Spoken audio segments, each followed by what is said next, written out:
ఇక జనగామలో ఏ పార్టీ ఎన్ని వార్డులను గెలుచుకుంది అనే విషయం ఒకసారి మనం చూద్దాం. జనగామలో మొత్తం 30 వార్డులు ఉన్నాయి. అందులో కాంగ్రెస్ 12, బీఆర్ఎస్ 13, ఇండిపెండెంట్లు 5 వార్డులు గెలుచుకున్నారు. ఏ పార్టీకి కూడా ఇక్కడ మ్యాజిక్ ఫిగర్ దక్కలేదు. దీంతో అదర్స్ ఇండిపెండెంట్స్ 5 ఉన్నారు. ఈ ఇండిపెండెంట్స్ ఇప్పుడు గెలుపుకి కీలకంగా మారబోతున్నారు. దానికి సంబంధించిన బ్రేకింగ్ న్యూస్ మనం చూస్తున్నాం. ఇక జగిత్యాల విషయానికి వస్తే అక్కడ 50 వార్డులు మనకు కనిపిస్తున్నాయి. కాంగ్రెస్ 23 వార్డులను, బీఆర్ఎస్ 4 వార్డులను, బీజేపీ 6 వార్డులను గెలుచుకుంది. ఇక్కడ కూడా ఇండిపెండెంట్స్ 17 వార్డులు గెలుచుకున్నారు. జగిత్యాలలో కాంగ్రెస్ కి ఎక్కువగా అవకాశం కనిపిస్తోంది. ఇక రాయకల్ విషయానికి వస్తే మనకి 12 వార్డులు కనిపిస్తున్నాయి. Congress 3, BRS 3, BJP 5, independent 1. 5 సీట్లు గెలిచిన బీజేపీకి ఇక్కడ ఇతర పార్టీల మద్దతు అవసరం పడుతోంది. ఇక మెట్పల్లిలో 26 వార్డులుండగా కాంగ్రెస్ 6, బీఆర్ఎస్ 6, బీజేపీ 10 వార్డులు గెలుచుకున్నారు. ఇక్కడ బీజేపీకి ఎక్కువగా అవకాశం ఉంది.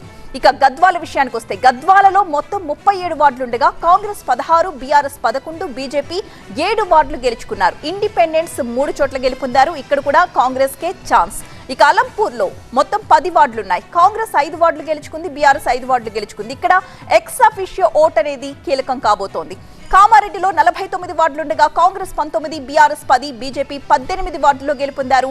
ఇండిపెండెంట్స్ 2 వార్డుల్లో గెలుపొందారు. ఇక్కడ మనకి కాంగ్రెస్ కి ఎక్కువగా అవకాశం కనిపిస్తోంది. ఇక వేములవాడలో 28 వార్డులుండగా కాంగ్రెస్ 13, బీఆర్ఎస్ 5, బీజేపీ 8 వార్డులు గెలుచుకున్నాయి. 2 చోట్ల మాత్రం ఇండిపెండెంట్స్ గెలిచారు. ఇప్పుడు ఈ ఇండిపెండెన్స్ మద్దతు కీలకం కాబోతోంది. జిన్నారంలో 20 వార్డులుండగా కాంగ్రెస్ 6, బీఆర్ఎస్ 8, బీజేపీ 4 వార్డుల్లో గెలిచారు. ఇండిపెండెంట్స్ 2 గెలిచారు. ఇక్కడ ఎవరు చైర్మన్ సీట్ గెలుస్తారు అనేది చూడాలి. ఇక జమ్మికుంటలో 30 వార్డులుండగా కాంగ్రెస్ 10 వార్డులు, బీఆర్ఎస్ 12 వార్డులు, బీజేపీ 4 వార్డులు గెలుపొందింది. ఇండిపెండెంట్స్ 4 వార్డుల్లో గెలుపొందారు. ఇక్కడ ఎవరు చైర్మన్ సీట్ గెలుస్తారో చూడాలి.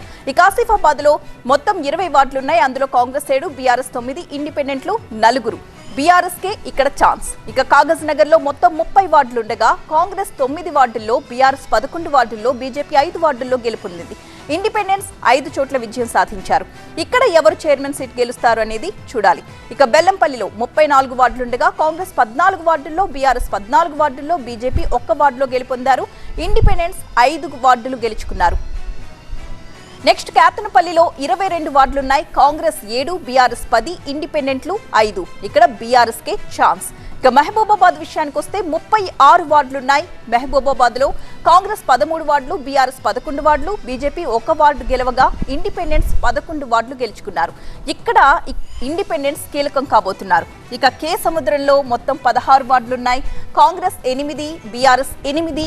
ఎక్స్ అఫిషియో ఓట్ ఇక్కడ కీలకం కాబోతోంది.